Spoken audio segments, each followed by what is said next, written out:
around to watch all the moves. They're not hard to find. Strong arm tactics so loud, only themselves in mind.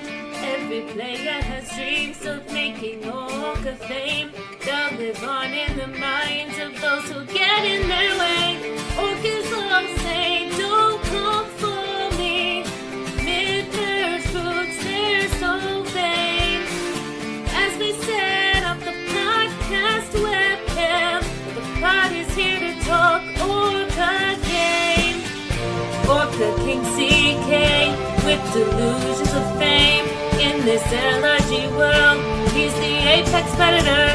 Danny and Jules in tow, always ready to go. Now it's time for the show. They're the apex predators.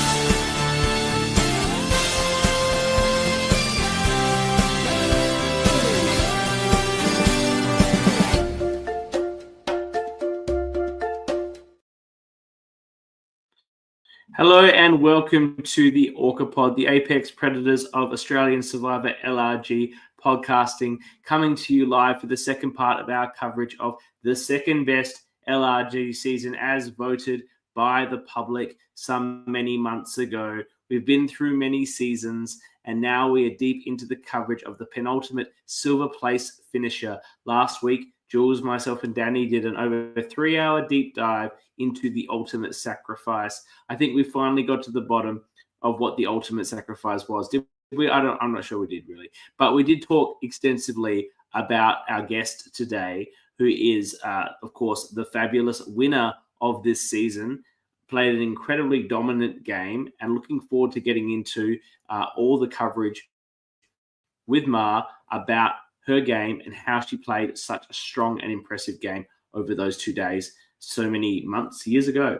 But of course, there is more coverage to come next week or the week after. I haven't quite locked in the guests, but at one point will, of course, be the amazing tea party, the episode everyone comes to see with Annabelle. Guest TBC, because I haven't actually reached out to them yet. But if you're in the cast, look forward to my invitation to the illustrious tea party. And we'll be having a special interview with the 3 LRG players who have played more than once, who have never appeared on the ORCA Pod. It will be Mitch, Rosemary, and Emily, and it'll be great to get their insights as to the detriments and benefits of playing for a second time, and whether they all had different experiences. Like obviously, Ma had a really positive experience, but they had different ones. So is it a hindrance? Is it a benefit? It'll be great to get their insight. And then, of course, to round up our coverage, we will have the awards. Voting is open now. Go and vote. Got some really interesting numbers coming in already in those votes. Of course, you can contribute to the most important award in the history of LRGs, the Bromelo Medal for ORCA of the season. Your vote will count to some extent, honorary Congress member, but the Congress will, of course, make that decision.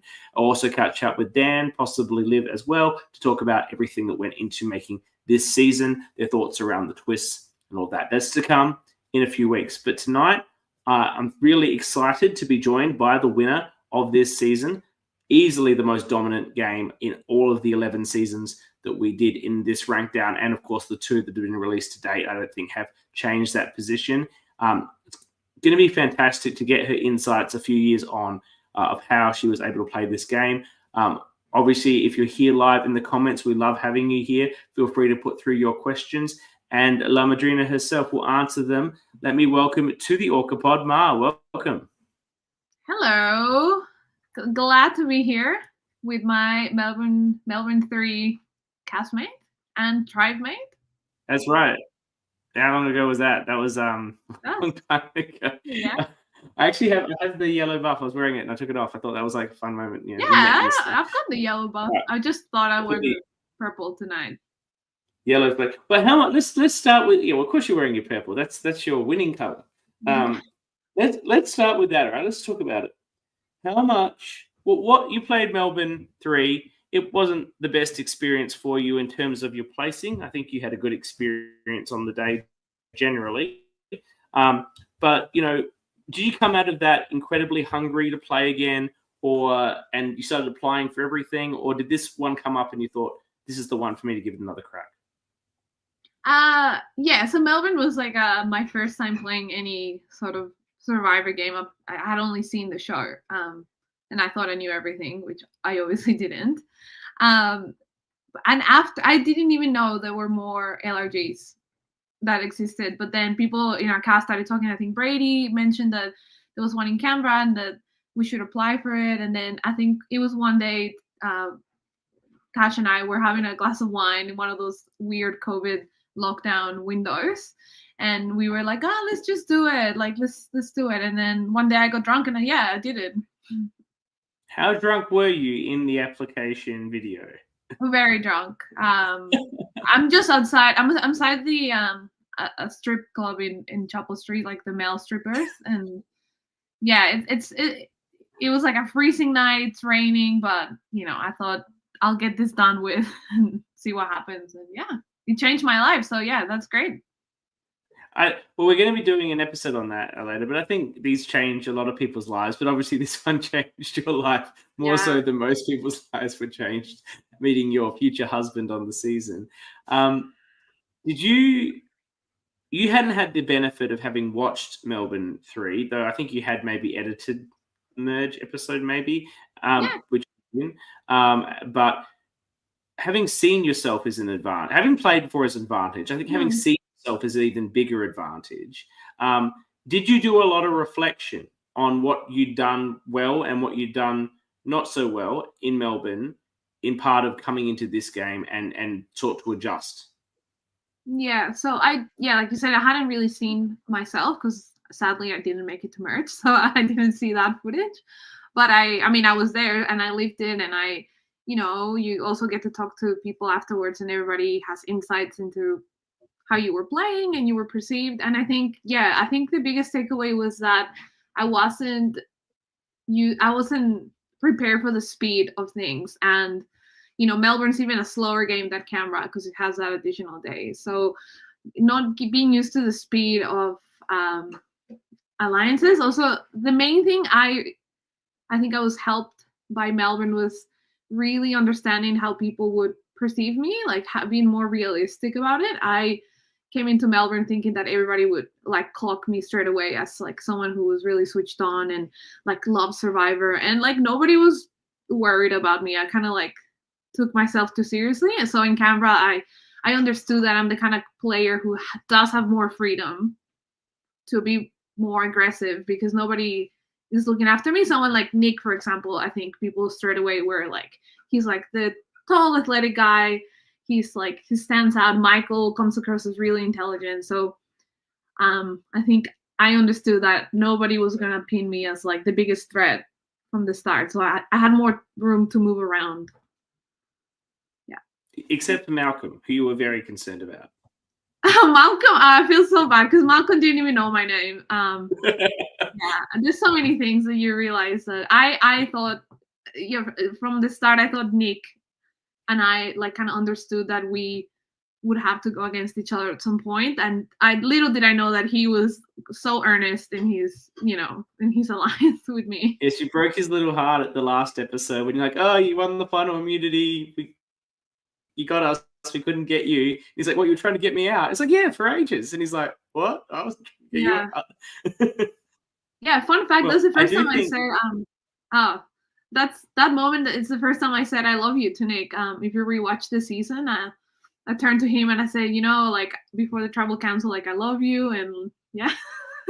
I did notice that. Notice that when we rewatched it. I'm like, how special is that? Yeah. And there's also that great. We were talking about the Nick part. There's a great confessional where you're so incredibly frustrated by the fact that he keeps winning, but you're also so obviously impressed at the same time that obviously started feelings attraction is right there because you're annoyed with him, but you're equally like enamored with him at the same time. Yeah, I was obsessed with him, and he wasn't just like game player. Yes, yeah. The one we were talking about this last week when we did the coverage, and Danny and Jules asked me in terms of how you had such a great social control of this game, and I think that led. I think that was in your final tribal council, and it's a huge element of why you were so successful.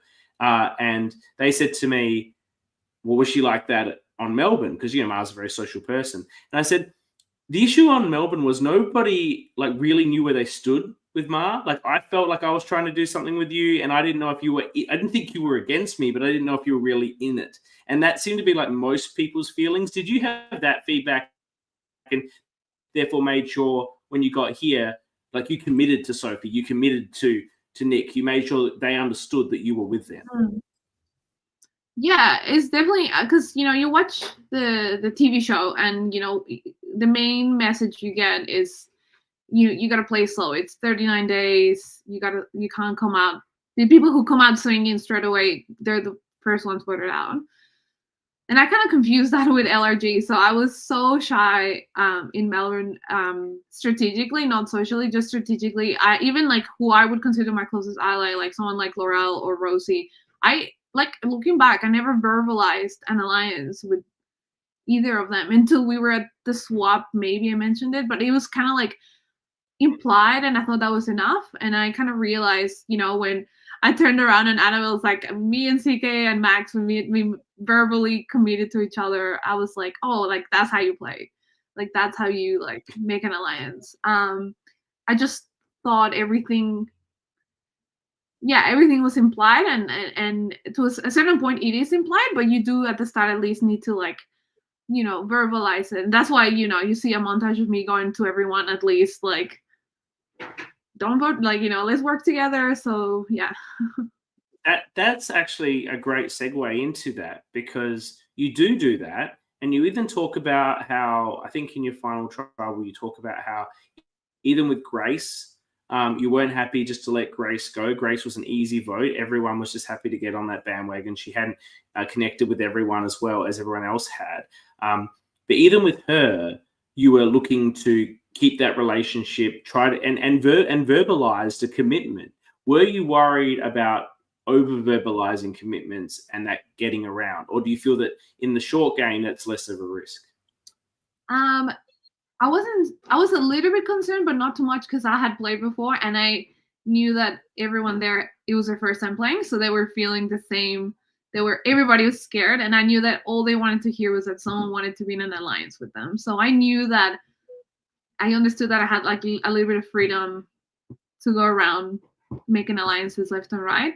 And and also with Grace, I think, and maybe I'll be interested to know what Rosemary and Emily and Mitch say to you about playing a second time. But I think I was definitely comparing people from my first time in Melbourne to my tribe mates. So I saw Grace as someone like Chloe, who was like an easy like first target, who people were kind of discounting, who could be, Chloe made all the way to the end, who could be someone very useful. And then same thing with Banfield, which it's not a very good comparison, but I was comparing him to someone like Brady, who's also like a young dad. And which is why I was my first thought was like, I need to ally myself with Banfield, because he reminds me of Brady, who I think is a great ally to have. Yeah, I can see the Brady Banfield comparison. Who was I? Was I Malcolm? Is this why Malcolm? Oh yeah, I don't think that we had a CK in our tribe. Maybe I was a CK. You were a better CK. But I definitely saw someone, like I thought like, I don't know, someone like Joe was like a little bit like Rosie, who's like really sweet at the start and like maybe wasn't super into it. Like, I mean, Rosie has played like, like she's played like 1-day games, and she's like not to be messed with. But when we played with her, she was really sweet. Yeah. I think this is a really insightful point of view, and I will bring it up with those other people. I haven't thought about it before, but the sort of people that play LRGs and the sort of people that get cast on LRGs, there is a level of typecasting of characters. There's certain characters that casting will always look for. And so on your tribe, you can see similar players, similar personalities to what you played with before, which doesn't mean they'll behave the same way in any particular way, but it's a good way of cataloging and assessing people quickly. And I think there's a lot of value in that. Yeah, and I think Banfield went from he's Brady to he's Laurel very quickly, because as soon as I heard I knew I had never met James Wolfe before playing, but I had heard that he played online games. So as soon as I knew that James was an online guy. Little did I know that half the cast was like online people, but as soon as James I could tell that he recognized Banfield and called him by his first name. My perception of Banfield went from like innocent dad to like org person. So I was like, nope, I've been burned by the org people before. I'm not doing that again. Well, in particular, it was the org people who had a relationship from an org like Laurel and Caitlin that ultimately saw you just get burned right before merge. So hearing that Banfield and James Wolfe had an org relationship, I can see why that would be concerning and was quite damaging. Then he was, obviously being very confusing about not being clear about his name and not being like lying about or being unclear. To be honest, that had nothing. Like I think that was made into a bigger deal than it was. I really didn't. I mean, I personally, I don't know about the rest of the tribe. I didn't care if his name was, Jimmy. It didn't matter. It was more the fact that as soon as I pegged him as an online player, I was like, this guy is like, he's here to like just do flips and like do crazy stuff. And I was like, I want to be the only person who's like going to switch the game up, Yeah. And of course, they had a relationship, but you had an amazing relationship coming into the game with John, who obviously you played with in Melbourne, who had voted you out in Melbourne, but in such an emotional moment that it didn't feel like a backstab or anything like that on the camera or in the real time. I can say as being there. He comes in as a late in. He's a substitute for someone else. I understand he was crewing. You came up together. You were staying together. When you found out he was coming into the game, did you think fantastic or like this makes it tricky? What was your thoughts about playing with not just someone you knew, but someone who was such a good friend? I had like personal feelings that didn't really affect me. I didn't feel like, oh no, I can't vote Jonah or I can't. It also didn't worry me that people would figure out that we knew each other. What worried me is that I would win, which I did, and people would say you only won because your friend was there. I didn't want it to be like a Melbourne 2 scenario where the winner, there's an asterisk next to that. So my only thing was like, I don't want it to feel like cheating. And I don't know. I enjoyed Melbourne season 3 so much because I didn't know anyone. I thought that was the most interesting part of the challenge, and most of us didn't know anyone. So when John was there, I mean, of course, I was happy he was playing. He's a really good friend. But a part of me was like, damn, I don't want there to be like a little asterisk. But in the end, I didn't know that half the cast kind of knew each other from Outcast and other online games anyway. So it didn't really matter. And the thing is, as sad as John leaving was, we really only played one round together. And it was like in a scenario where I did vote him out, but it was like I couldn't vote myself out at that point. We talked about this on the show last week. John going where he goes is just a fantastic outcome for you because I think it means there's no asterisk.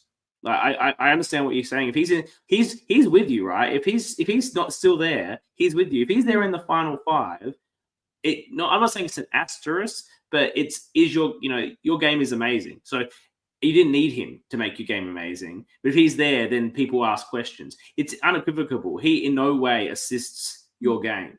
And so, and he doesn't care. He won Melbourne. So he's like, he's got to win. So yeah, I mean, he did. I feel like he did. It was good to have John as the first member of the jury, setting the tone. I think he was, he's a very rational person. So I was really grateful to have him as the voice of reason in the jury. But I do think it's a big leg up knowing someone, because as soon as we hit merge, there's no like, hi, I'm Mar, like, what do you do for work? Like, it's like, let's game on. What are you doing? What am I doing? So it is a big advantage, which I'm not gonna lie. Like, initially someone else was gonna play with who I didn't know that well, and then having switched to John, I really did think like, oh no, like, what does that mean for like the validity of what I'm doing? Yeah. And I get that, but I think, as you say, I believe James Wolfe and Anna knew each other before the season as well. So there's other people that knew each other. Yeah, Haley and Nick were like co-hosts of Outcast, of Perjury, sorry. So and a lot of people knew Michael.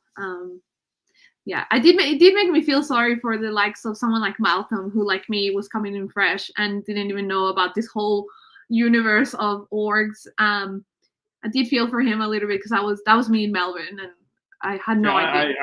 I remember sitting there and, do you know each other? And all these people putting their hands up and everyone knew Laurel, and I'm sitting there going, I don't know any of these people. Like, is this a problem? But I agree. Do you think that's, in your opinion, that's a good move by an LRG, like outing people's relationships? Like, do you think it evens the playing field, or is it unnecessary? You may or may not recall, but I asked Liz to do that on the mat. You asked her. Yeah, that's what I was like in Melbourne. I was just backseat driving the whole thing if I wasn't happy with the outcomes. That's just me. But yeah, I was a bit concerned, having watched Melbourne too, with the amount of relationships, not just Jake and Nick, which I don't think I knew because they never tell anyone in the actual season, but like Tara and CM, for example, and these other relationships like Jason and Calvin. And, I didn't know. I'm like, well, I want to know. Like, I want to know what I'm playing against. And I think what was funny about it in Melbourne is all those relationships were revealed, particularly how everyone knew Laurel. And I don't actually think that factored into the game very much at all once it was revealed. The only one being perhaps, Caitlin sort of used Annabelle's relationship with Kate as a reason to target her. But other than that,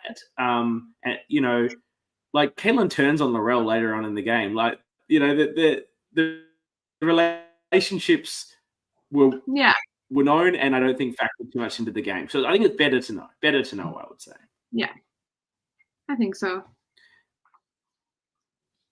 You win a lot of challenges in this season. Did you feel a heightened importance to win challenges after the devastating 4-in-a-row losses at Melbourne? Did you participate in discussions about who should do what? That's part of the game, right? Sometimes people say, we were talking about this last week, right? And we had in the chat, and we were talking about why was Joseph on the basket? And he's amazing. He had a phone. And he insisted. He insisted that he do the basket. And, everyone that's in the chat who was on Orange is like, I wish I didn't let him do the basket, right? And when I played Melbourne, we were pretty well. We had a lot of discussions when we were together, and also when you were on the other tribe, about who would be doing what that was most effective.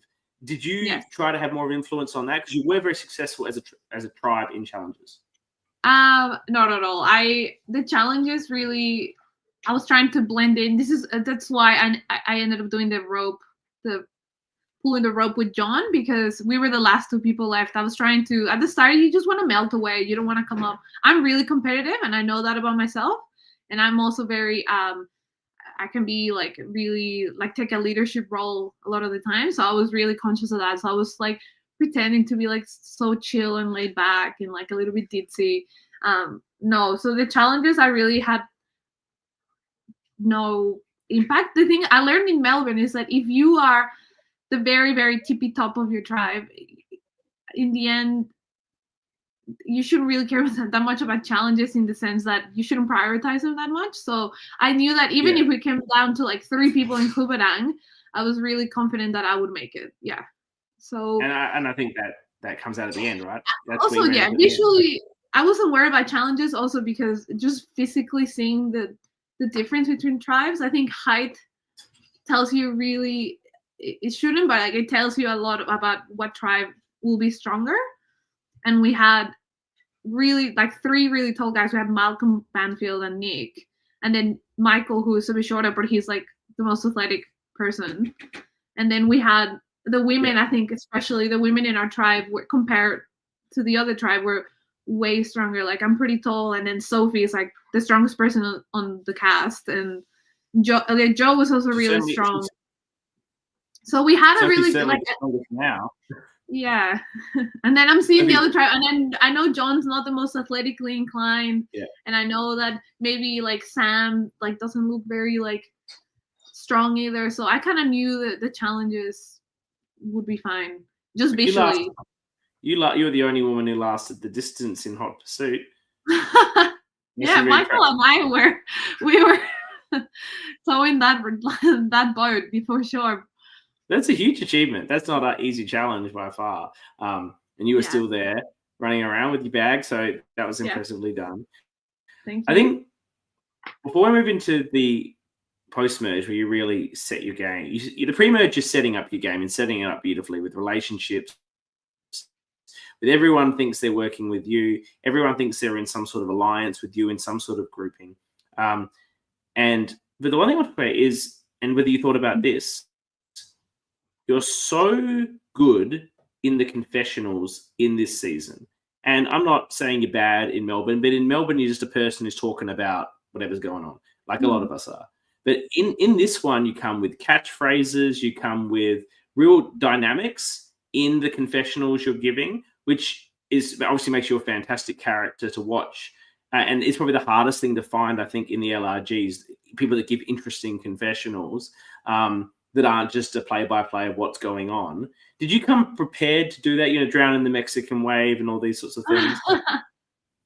I mean, maybe not a specific line, but I did, you know, I was kind of, again, shy in Melbourne because I did think like, oh, I can't say anything mean about anyone. I remember being proud to honestly say something, maybe like, don't you think CK is like taking over the fire? And I said something, but I was even like horrified because I was like, oh my god, I'm gonna see these people again, and this man has like children, and I don't know.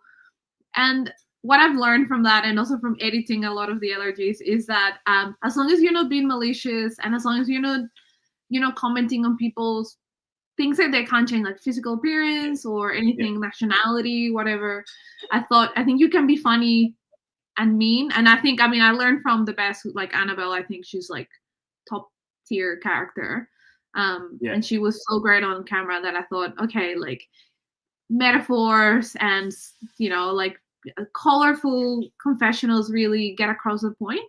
Because there's so many things you can say, like there's only so many times you can say like, yeah, like, so I'm feeling really good about this person and the dynamics are chill and we're just chilling and boring. So you gotta bring it. And which is why now when I'm on the other side of the camera and I'm helping put on some of these shows, I'm always trying to, like ask people like, is there an example in pop culture that you can give me that compares? So how does your job compare to this?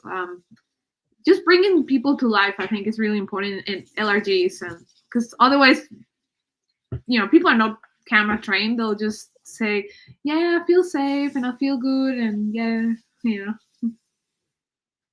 Yeah, I think that's absolutely correct. That's great. Into merge, how you're coming in, you've got the numbers, you haven't played, as you said, you haven't revealed your hand at all in terms of everyone on Kubadang thinks they're aligned with you. John is there. You have an advantage, I believe. Of course, everyone has advantages. There's a fractured orange tribe coming in. How confident did you feel you're going to go a reasonable distance just looking at the state of play at the merge? I thought, I definitely thought I was going to make it far, but I was more concerned about, am I going to get to the end and not win or like not get the votes? So I was really thinking about like, I'm probably going to make it far. How do I get to the end? But also like, how do I get there with people who I can beat? So that's what I was thinking at the time as well. And just to like go back to what you said about not showing my hand, I actually feel like the only person I did show my hand to was Sophie, ironically, very early on, because we were the two women in the alliance. I came up to her and she, Sophie's a very strong personality, and I could tell that she was like a girl's girl. And I floated the idea, like, yeah, we're with the guys, but eventually we'll turn on them, yeah? And she was kind of like, yeah, for sure. And so that's kind of my blind spot. I really thought Sophie was thinking more along the lines of like, we'll get rid of Nick and Malcolm. Little did I know that Nick was doing such a good job on Sophie that she was like 100% on Nick's side, yeah. She stayed with him even after he confessed to voting for her, just to gaslight her into keeping her with him. She still was with him at that point. Like that bond could not be broken. Well, I think Sophie I think Nick read her right, that she really valued honesty, and I think because he was so like earnest about it, she was like, that kind of sealed the deal for Sophie with Nick. So it's a very good read by him, actually, because a lot of people would not react well to that news. I want to talk about your relationship with Michael, who in the pre-merge doesn't look like he's one of your closest allies. And tell me if that's wrong. That's how it feels from the edit. But going into day 2 and then throughout day 2, he obviously becomes your best ally. And you say that you're ride or dies the whole game, I think, at the end. But that wasn't how it felt to me from the edit day 1. Is that an edit thing, or did it develop more on day 2? I think it's definitely an edit, but it's not all on them, because I do think I just failed to tell that story in confessionals. I definitely straight away, as soon as Michael, he said that he was from Melbourne, I immediately was like, this is my guy. And I really did think like Michael, and I was surprised when Michael wasn't like in the core. I thought he was going to be in the core alliance, and when it ended up being like, I think at the very start it was shaping up to be Nick, Sophie, and I plus Banfield and Michael, and then that's when they brought Malcolm in. I was like, no, what does this mean for Michael?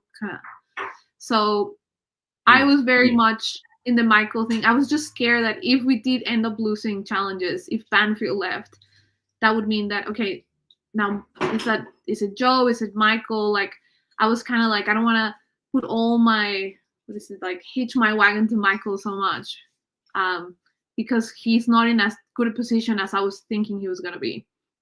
Like I was surprised. He ended up being like the, peripheral, like fourth person in the alliance, and I was really shocked by that. Yeah. That's actually really interesting. So you had a connection with him. You wanted to work with him like you had with everyone, but for him perhaps more. But because of the fact that he was a little bit out of just the dynamics that formed, you kept it a bit more at length. And then once you got to the merge, you don't have to worry about that anymore. And you can really lock in and start doing a lot of strategy with him. It just didn't feel like you're doing much strategy with him on the day 1. And again, it could be the edit, but once you get to day 2, he's like your main strategy person. Yes. And I think, honestly, it's because of my ultimate sacrifice visit with Connor. I thought I was like in the middle, and his advice to me was like, no, pick a side. And I was like, I pick a side. And I was like, I'm picking Michael, and I are going to go and like chop off all the Kubarangs, really. We ended up picking up Joe along the way. And my idea, but the problem with that is that my number 1 target was always immune. So even though I was really trying to show my cards and pick a side, I was always like thrust back in the middle. Even when we brought Malcolm out, and I thought, now Sophie and Nick know where I stand. Like but they kept coming back. I was actually very surprised. I was ready to go to war, like pick, go with Anna and Mel and like go against Nick and Sophie, but they seemed to, to my surprise, still wanted to work with me. So I was kind of forced to go back into the middle again. Yeah. With Michael, I suppose. It's somehow, with Michael, it's amazing how, as you say, you make the move on Malcolm, you make the move on Joe, which you regret having to make, but it's the circumstances. You are trying to make a girls thing with Mel, and particularly Anna. You really bring Anna in at that point. And yet no one seems to be, as you said at Final Tribal Council, you were doing this with everybody, but no one was reporting it back. And no one was even clocking. This is why your game is so perfect, because no one clocks how good you are until sort of like the final 5. Anna's the first one who starts. You have a conversation with her after she gets left out of your vote for Sophie, and she's annoyed at you about it and being left out in the cold. And you did vote for Sophie. For Joe. For Sophie? No, maybe when I stole her vote out and we voted, Malcolm. Yeah, she's very, very annoyed with Mel. That's right. She's like, I would have voted for Mel. I hate Mel. Mel's been voting for me like the entire frigging game. Like, she doesn't even know my name. Why didn't you tell me? And you're like, I don't trust you, whatever. And that's when she goes to some of the other people and is like, we should be voting out Mar. Like, Mar's the person who's like dominating this game. And the only people she's got to sing that story to are Michael and Sophie and Nick, and none of them are interested. But it's like the first time, and they acknowledge it. They're like, yeah, Mari's playing a good game, but I'm not going to vote her out. Like that's it. You only get realized and talked about like that at a point you're so insulated at the end game. Well, and that's why I wanted someone like Malcolm out, because I didn't feel like he was 100% on my side. Like it's someone like you want to keep, you have an alliance and it's like an onion. You want to like keep the people who are really close. And I kind of understood that Michael and I were like locked in, and Joe as well. And that's why I was like, I need the people who are trying to do the same thing as me to leave. I need James to go. I need Malcolm to go. Even Mel. I think Mel was so good at running around, and she was so agreeable to everything that I think she was open to working with anyone. And Anna, I was dying to work with Anna, but just circumstances was always like against us. But lucky for me, Anna had nowhere else to go, because I was like, every time she came back to me and she was upset that we didn't tell her or we didn't do the thing she wanted, we said, what are you gonna do? You're gonna go with Nick and Sophie, who won you out? Like sorry, you're stuck with us. Yeah. You should have gone with them. That's exactly right. And you actually say that too. That's where the sort of La Madrina stuff came, because it's like, what are you gonna do? Like you say it to her face, like and I think it's just because Sophie, and this is where Sophie, she's a really interesting player, because she was very set in her way. She was a very inflexible. I think even when I actually end up voting for her, when she doesn't go, but I vote for her, say like, you being so inflexible has torn us apart, because Sophie was so like, at the marriage, she was like, we're voting you the oranges out. I'm never like, she was so blunt to Anna, especially, and to Mel, like, I'm not like, sorry, we're voting you guys out. So I knew that Anna had nowhere. Mel and Anna just really, Michael and I were really the only people giving options. Yeah. We talk about that vote, the final 5 vote. The only vote that you vote incorrectly, you vote for Sophie. Anna votes for Sophie. The other 3 vote for Anna. It's the only time that you and Michael vote in a different way, and you feel, according to your own self on the episode, that you are cooked. That all your work is now ruined. Yeah. Now it seemed like you knew Michael wasn't going to do it, or you were unsure of what Michael was going to do, but maybe felt he was going that way. Is that the case, or were you completely shocked? I was completely blindsided. It was the only time in the game where I felt completely blindsided. I'd never been blind. Not even in Melbourne was I blindsided, even though it was the first time I felt it, and I was shocked. But a part of me understood that Michael's probably trying to differentiate his game, but. And I mean, to this day, I still stand that it was the wrong decision, because that kind of guaranteed, at that point, I'm thinking, if Nick makes it to the end, he's winning. Like, that was my view of things. And then, so I thought this kind of locks in Nick make it to the final, because it doesn't matter who wins immunity. Sophie is going to force a tie at 4. And Nick, more likely than not, he's going to win the fire making or whatever puzzle it is. So I was, at that point, I looked at Michael and I said, and I also think that kind of sealed Michael's fate, because, Michael, for me, I was never going to, more than Nick, I was never going to go to the end with Michael, because I really did see him as the person to beat in our season. And I think a lot of people did see Michael as the favorite to take it all, yeah. Do you think that if, let's say, Michael's sitting at the final 3 with yourself and Nick, he's winning, or is it just a crazy, like a 3-2-2 vote split or something crazy like that, and who knows who wins? I think in that specific scenario, I think that's the only way Michael doesn't win, because I think him and I would split votes and then Nick would win. But I think Michael against me and Sophie, Michael wins. Michael against Nick and Sophie, Michael wins. Michael against any combination except that one, I think he wins. Fascinating. Yeah. I think what's really interesting about that move, though, in the way it plays out, is because you do get blindsided.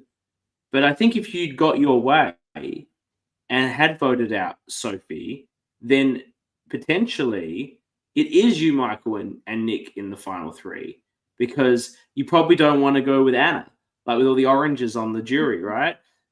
No, I think I would have gone to the end with Anna over Michael 100%, because I knew just from I knew from Mel and I knew from John all the drama that had happened in the Orange Tribe and how Anna had been very frustrating to work for them to work with. Like she had been like trying to like pull things on Mel, and like when he was like an easy Haley vote, she was trying to switch it and all this. So I knew, especially from John, that the Orange Tribe felt very frustrated towards Anna. So very early on, even though people thought, and I thought Anna was a great player, I knew that she had unfortunately burned a lot of the Orange people along the way, and she wouldn't just be guaranteed their vote. So I think Anna would have had an uphill battle just because Mel was her nemesis and John was very frustrated with her. And yes, I don't know where James would have voted. Yeah.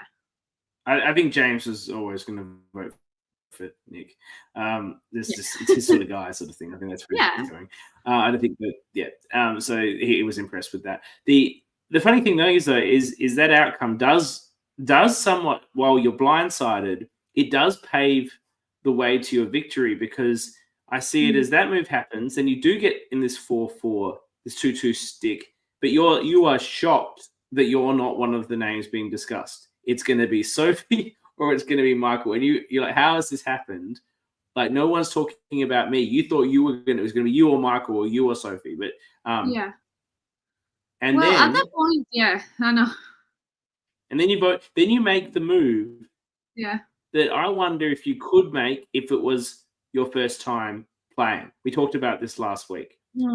Michael, he's sworn his allegiance to you. He is a great ally to you. He's been a great confidant the whole game. I know that you're still great friends today. So you had a really genuine relationship that was building there. And, he's saying there's no way I'll ever vote you, Ma. And he's still sticking to that at that point. And he genuinely, I think, is saying that to the truth. And you have to make the hard yet correct move to cut him. Was having played before gave you the ability to do that, in that it's a game. Yeah, it's all emotional now, but in a week, everyone would be laughing and having a good time about this, and it doesn't really matter. Whereas when you're playing the first time, it all feels like this is going to be real forever. That's how I felt, right? And you don't realize how fun. At the end of the day, everyone gets over it. Now it's having a great time. Yeah. Did you think about that? That he and I are still going to be friends. This will be fine. Yeah, I did think that. I definitely thought Michael would take it well, but I honestly, maybe this is a psychopath in me, but I was like, it doesn't matter if it's my best friend, even someone like Joe, who I knew would be taken. I was ready to cut anyone, like, to be honest. Even in Melbourne, like, I think in Melbourne, I had a really soft spot for Rosie specifically in my tribe, and which is why, like, I didn't want to leave her out when I swap anyway, but with Rosie, like, in that scenario, I was thinking, I don't want to burn someone I want to work with long term. I wasn't necessarily thinking about Rosie, Rosie's feelings after the game. But with Michael, I felt like the moment I made an alliance with Michael, I'm like, I'm cutting this guy eventually, like 5-4, like, I can't. He was a great ally, and because of that, I just saw that Michael was a contender. I think you get into a tribe and you very quickly identify who are the people who have a really good chance to win if they make it to the end. And Michael was at the top of my list. Like, Michael and Nick were both the people I was like, these two people are really good. And from the other tribe, I saw someone like Haley. I was like, she makes it to the end, really good chance. So I was betraying Michael from day one, I think. And I think he knows that. And yeah. I mean, if you wanted to go to the end with me, that means you think you can beat me, and you're probably right. So yeah. He also signs his own death warrant when the four of you are sitting there in the tribal council, and he says, we haven't played the exact same game. We haven't always voted correctly. There's one time, like 1 vote ago, where I voted correctly and she didn't. And you're like, mate, like, you got to go. It's like, you're only making yourself more damaging to me by talking about the one time that you outsmarted me or outplayed me. Well, that helped me, because then Anna realized I didn't vote for her, and she was happy about it. I know. Yes, I agree. There was nothing Michael could have said that I would. I was always, and the thing is, I did feel emotional, but at no point was I ever not gonna vote him out. Yeah. I think at that point I was go to the final. Yeah. No, so no, you tell me. So, are you more frustrated by Final Four was actually really frustrating. Final 5, Final 4, because I was getting to the point where I was painting myself into a corner where the two people who I think can beat me in Michael and Nick are both here.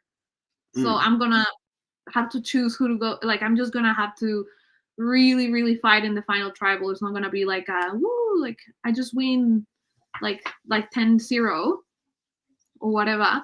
So I think at that point I'm feeling emotional that I have to vote Michael out, which I was always gonna do. But I'm also emotional that I'm about to go to the final and lose. I was really emotional about that. I was more thinking like, here I am in the final 3 and I'm not gonna win. Yeah. What would you have done? And you might not want to ask this question because this is a sort of hypothetical that's a bit painful to answer when you're friends with all these people after the fact. But if Nick hadn't won that final immunity, he did. It sounds like you still don't want to go. But if he didn't win it, let's say you won it, or let's say Sophie won it, are you wanting to cut Michael still, or are you wanting to cut Nick then? Because you got the similar game to Michael. Nick's at least got a different game to you. I think I might be misremembering, but I think at that point I had made my brand so much getting Nick out and getting Nick as the ultimate like thing that I stood for. That I think I would have voted for Nick, but I knew Sophie was gonna tie it anyway. So maybe I don't know. Had it come to a point, and maybe I would have voted Michael out because it didn't matter. Sophie was gonna tie, and then Nick has another chance to look amazing in front of the jury. Like, okay, cool. So it could have been the same. Yeah, I think that makes sense. Now, you have an impressive game. No one votes for you the entire thing. Your name's never even on anyone's lips. The first time anyone really actively talks about voting you out is Anna at the final 5, and no one is interested in it. Never immune in the individual sense. You only missed 3 tribal councils really, and you're never immune. Never get a vote. You've got that. You've got those facts ready to go. But what you've also got is an incredibly eloquent and measured tribal council speech ready to go. And I speak to some of the quotes that you had given throughout the season in terms of your confessionals, the Bruce Lee one about the water, and the final one you give about sailing and getting, we all have the same wind and it's how you set your sails. Like, it just, the vibe through the edit feels like when you're saying these things, you're really reaching people. Like, the great one about the Bruce Lee one is when you say it, Nick's just like nodding furiously next to you, like he thinks it's the greatest thing he's ever heard, which I'm sure it sounds great. It's a great quote. And the crowd, I'm sure the jury was loving it too. Did you plan for these things? Yeah, the Bruce Lee quote, I'm a big Bruce Lee fan. I've seen a lot of his films. I knew that, and I think Nick was nodding along because he wanted to say something. I think he knew the quote, and I think he was like, "Damn, I should have said it." And that poem as well is one of my favorite poems about setting your sails. So, and I'm also like, I used to sail, so it's also like something that I'm familiar with. I actually was shocked at how hard final tribal council is. You can never read it. Even, I slipped up, then I don't look at Mel exactly the way she wants me to look at her, and I really misread Joe. And I'm like, honestly, when Joe didn't want to hear from me, it like broke my. That was when I actually like the first, like the first time I thought of like real life implications outside the game. It was like seeing Joe so distraught made me really, really sad and made me feel like that was like my biggest mistake. And I tried to explain that was my biggest mistake, but she didn't want anything to do with me. So yeah, it was really hard. But it was also, it's good to get to the final knowing that you have at least like 1 or 2 people who are, are there for you. Like I knew Michael was and John, who were like the bookends of the jury, were gonna be like my people. And yeah, it made it, they threw me really good questions, and it's just really helpful, getting to the end knowing that you have some allies in there. Did you sort of think, you knew you're probably getting John and Michael's vote? If you think about it, like James probably voting for Nick, and Sophie's going to vote for Nick in your head for sure. Did she vote for Nick? I think she did, but like Sophie, certainly the Sophie same was thing. Sophie was in the final 3. Oh, sorry. Of course, that's what I'm thinking. So you've got Joe's vote is gettable. This is how we start the day. Joe's vote is gettable. Malcolm's vote is gettable. Mel's vote is gettable, and who am I missing? Anna. There's one more. And Anna. Yeah. So of those 4, are you? No, because you'd spend a lot of time with John, and I've spoken to John about his approach in Melbourne, and that he really thought about he wasn't going to get Brady and Max's vote. Maybe he could get mine, but probably not. So he just focused on the 4 he could get. Had he told you that sort of thing before? Were you thinking on a similar lines? Yes, I was never gonna discount anyone because then you're surprised. Like I was like so sure Joe was voting for me, and then when it was really apparent that she wasn't, I started panicking. But I actually thought I had like pretty much all the women on my side. Mel also surprised me that she didn't vote for me. You never know. And then Anna, I had a really good feeling Anna would vote for me because I feel like she felt vindicated that I didn't vote for her. Like I also thought it was a stupid move. And I think Anna is the kind of person, and I think I saw myself a lot in Anna. I said Anna, it was me like 10 years younger, that she always was so sure she was right, and she was frustrated that people couldn't see things her way. So when I tried to like tell her like, no, I did know what you were talking about, I just really couldn't. I honestly don't know. I was really confident that I had a good chance, but then I started realizing Mel's not voted for me, Joe's not voted for me. I'm thinking like, oh my god, I don't know, I think I've lost. Yeah. And there's I think I can't remember the moment. You may have had this discussion. If not, you have to go back to the episode last week. Danny talked about it, that there's a particular thing you do or say that like secures Malcolm's vote.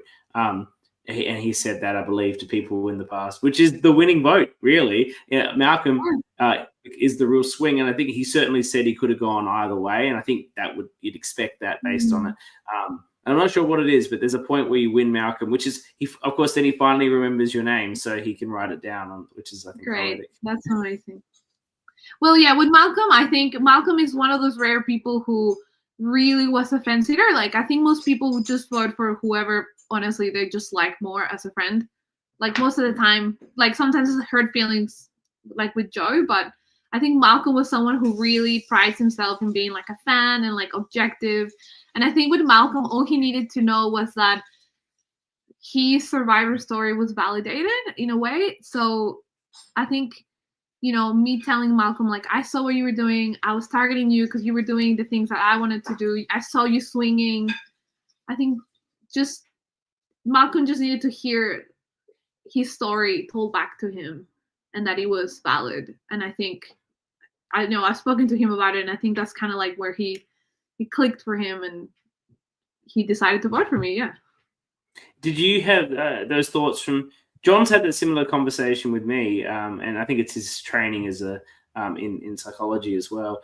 Because I've left Melbourne, and I don't want to talk about Melbourne too much, but we're both there, so it's really relevant to both. Yeah, we'll talk about it next time. Yeah.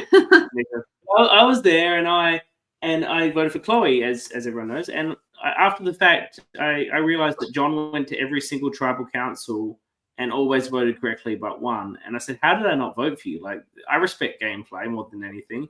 And he said, I wasn't relevant to your story. Like, Chloe winning makes you more relevant as a character. And John winning was nothing to my story. And that's so true. I'm a footnote in John's story, whereas I'm a major part of Chloe's.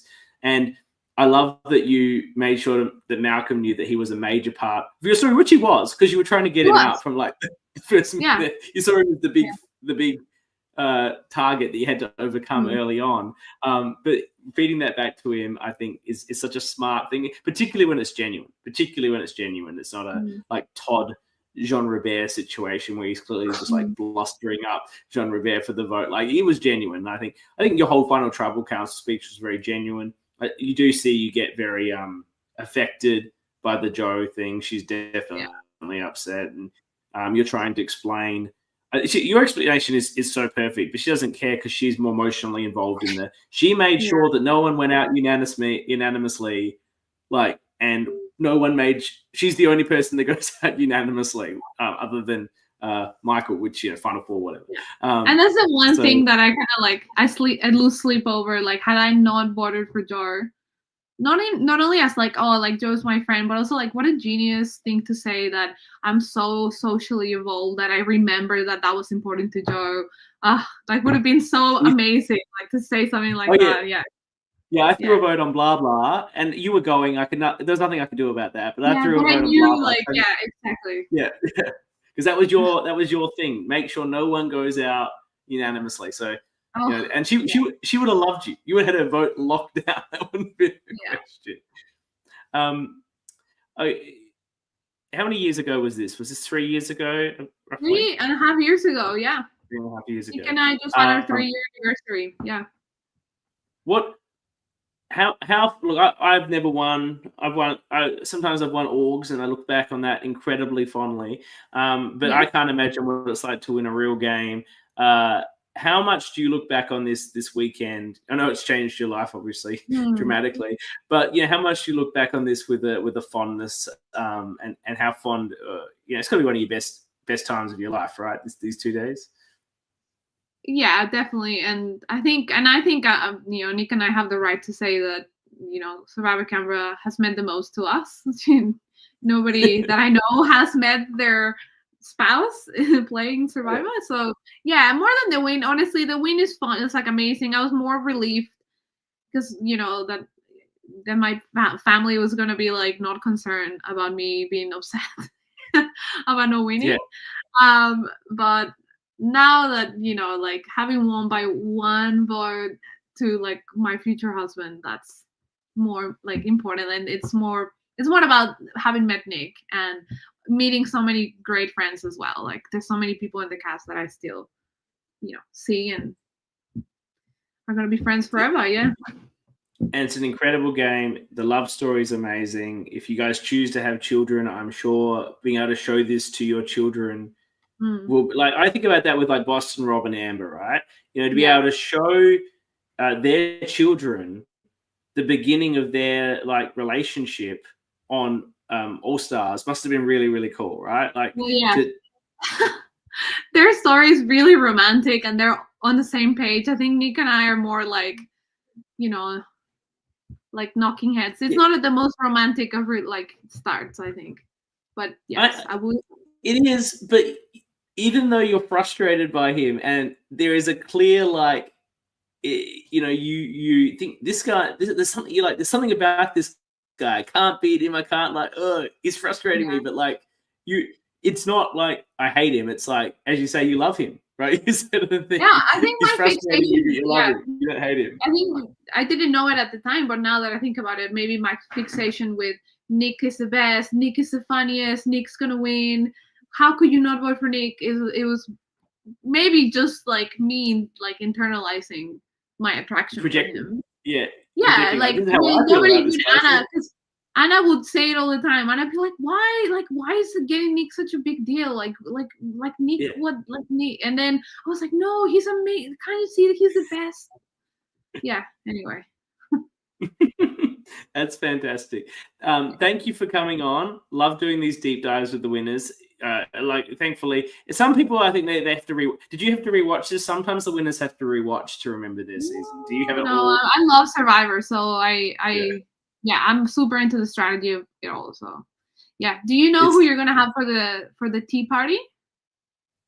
Probably. I haven't asked them yet, so they're gonna look out for their emails. And I don't really make. Or I am just Annabelle's assistant on that, and I give her. She has the say. We'll be getting Michael. Hopefully, if they're available, Michael, Malcolm, and Mel with the Triple M. Yes, that's a good three. If they're all available. Yeah. Yeah. We generally the general style is we always have post mergers, but not the final 3. That's who we try and get for it. Yeah. So sorry, Nick. That's the only reason you're not there, Nick. No. I think Nick is super fine with that. I think those 3 will be very fun with Annabelle. Yeah. So thank you for coming on. Loved, as I said, in this coverage, I've now interviewed every winner except for John, which we'll do next time, except for Jake. So Jake doesn't count. Jake gets a big asterisk for not coming on the show. Even though I spent the whole coverage talking about how good his game was, like with his asterisk aside, still didn't come on. But I get he's the pariah of the community. Thank you for coming on. An amazing game, absolutely brilliant game. It's the sort of game that everybody that is a Survivor superfan that goes on the LRG wants to play. One that you can be just immensely proud of as a player and as a character, strategically making strong moves, coming out of it with all these friends and relationships. It couldn't be a more ideal scenario. So I'm sure you're proud of yourself, and you should be. It's an incredible performance. I thought it was incredible at the time, and I thought it's even more incredible on the real watch. We have a comment from Merlene of Sydney Survivor fame, who said, "Thanks, Maya and CK. This was the first LRG that I watched that inspired her to play." There you go, Maya. You inspired Merlene to play Sydney Survivor. Yeah, a legend of LRGs. Thank you, everyone who has come in and watched. And thank you, of course, to everybody who watches this after the fact. We really appreciate your support and the ongoing support for our show and for Australian LRGs. In the next episode will be the catch up with the 3 or the tea party. My scheduling elf, which is myself, hasn't done such a good job of putting it together, but I promise you there will be coverage. And stay tuned, because apparently, even though we've got these episodes and then we get to the best season, I didn't vote. I didn't vote for it, but other people voted, because apparently the secret sauce to a great Survivor season is Ma and John, right? That's the secret sauce. So we will be getting into the best season in a couple of weeks, playing with fire. It's going to be wild. I can't wait just to talk about myself for like 5 weeks. That's a good season. That's a dynamic season. It is a dynamic season. This season is a little bit Boston Rob Redemption Island, because you're so dominant. Like, great gameplay, but like, I was trying. I tried to make moves. Trust me. You didn't need to make the moves. Yeah. You just get any moves you made were basically overplaying because you're in such a good position. Like, but Melbourne's more interesting. I think it's interesting too. Thank you again for coming on. I've got to find the music. And thank you, Ma. Really appreciate everyone who was here. We'll see you next week. Okay.